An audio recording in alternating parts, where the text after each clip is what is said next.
Today I'm going to tell you 3 things about KuKirin G4 electrical scooter.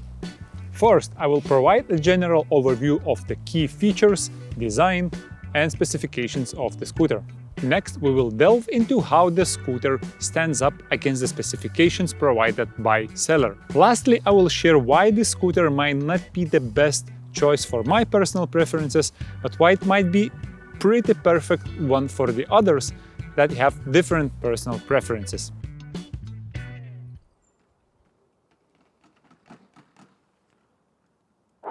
Let's start with some unique features of the scooter, like the hollow front pole design. Not only does it save weight and look distinctive, but it also provides a convenient option for securing your scooter at the mall. If you feel that removing the ignition key alone is not enough, I personally feel it's not. While I find the touchscreen a little bit slow, but come on, it's still a touchscreen on an electrical scooter. And if you don't like the touchscreen, you can turn on and off the headlight and change the speed modes with this one single button, which is absolutely fantastic. The suspension system of the scooter is robust and it efficiently absorbs all the bumps. However, I find out that I can easily bottom out, especially the rear one, with my body weight. Thankfully, the suspension at the front and the rear is adjustable, so it can fit your riding needs or your body weight better.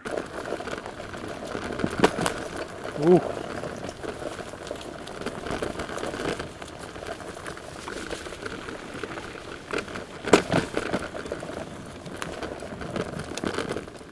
As you can hear, it's not the most quiet scooter going over rough terrain, and that's one of the things which I a little bit dislike about it.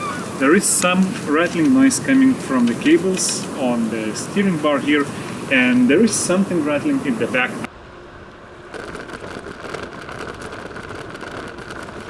As you can hear, the sound is not terrible, but something to be aware of.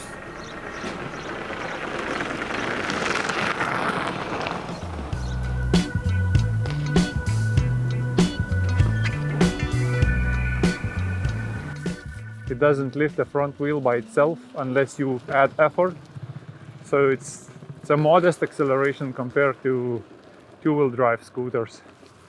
The 2000 watt motor is mounted in the rear wheel and it's powered by 20 amp hour 60 volt battery. The 11-inch road tires are some of the widest I have ever experienced on an electrical scooter. They are so thick that I can almost balance my weight while standing still on the scooter.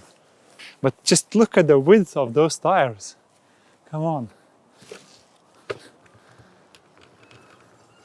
And all this weight and firmness and thickness comes with one downside, which is the scooter is a little bit cumbersome to ride in narrow spots. It's not that easy to turn around in a tight space, and it takes some practice to comfortably do that.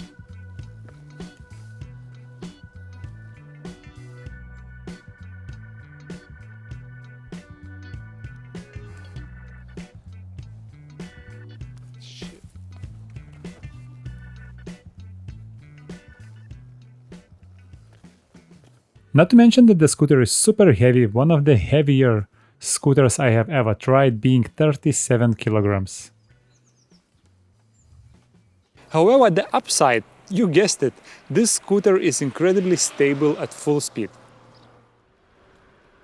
Going on higher speed corners and overall higher speeds like 40 kilometers per hour and above on decent asphalt, the scooter feels really well. There is no wobbling in stem whatsoever, the steering wheel is super stable, not to mention that the steering wheel is super wide. It's much wider than my shoulders, so it also helps with the accurate controls that you actually need riding at the higher speeds.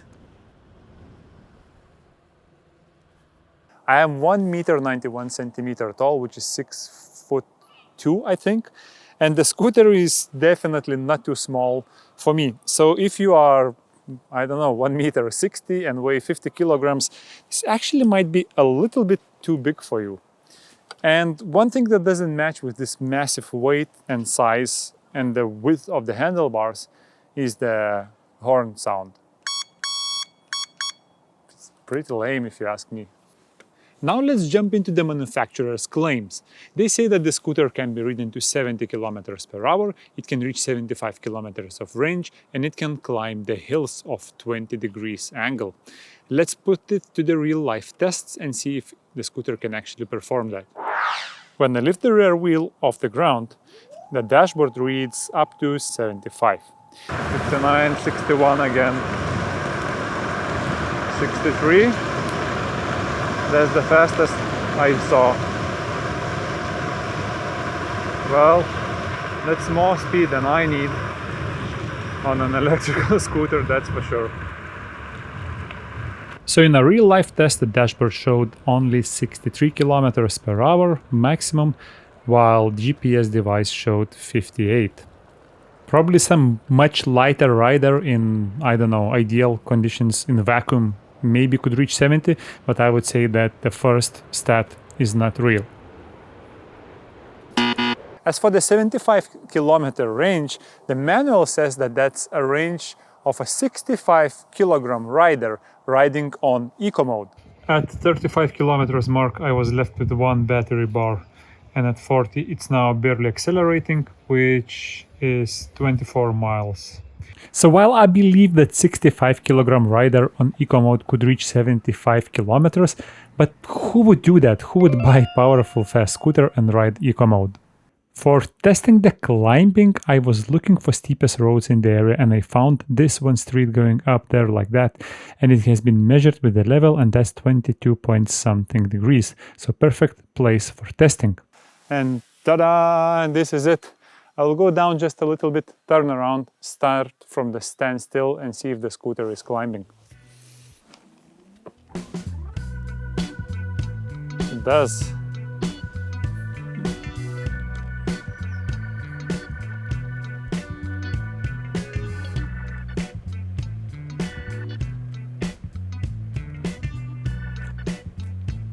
No problemo.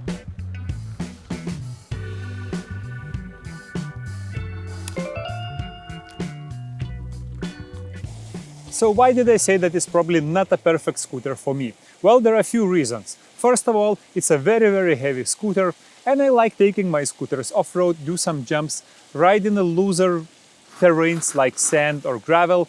Because of heavy weight and only one motor at the back, the scooter will sink into the loose surfaces, so it's not really suitable for off-road.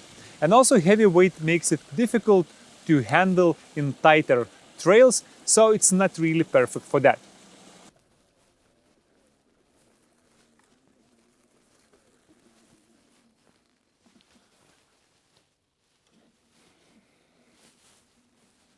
One more feature I dislike about the scooter, that there is no front mudguard, and it's a lot of rain here in Denmark. So whenever I ride and the surface is wet, it's spraying all over my boots and my pants, and I haven't installed the rear mudguard myself just because it looks much cooler without it.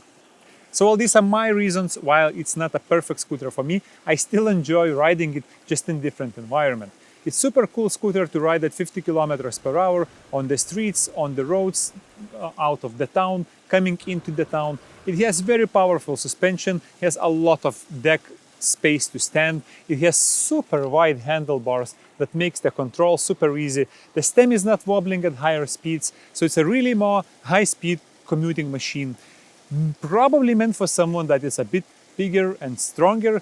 It has super powerful brakes. I believe that these tires should be very resistant to punctures, as they are very thick rubber and they provide very comfortable ride. The scooter has turn indicators, it has the ignition key if you're just leaving it for 1 minute somewhere at the gas station. It's not that easy to just pick it up and snatch it away from you. So I think it should be a really good commuter for someone in the city that needs to cruise for around 20 kilometers one way, because if you go at full speed, your battery will most likely last around 40 kilometers. In my next video, I will compare this scooter KuKirin G4 versus KuKirin G2 Master. If you don't want to miss it, you know what to do. Subscribe to the channel, and I see you in the next video.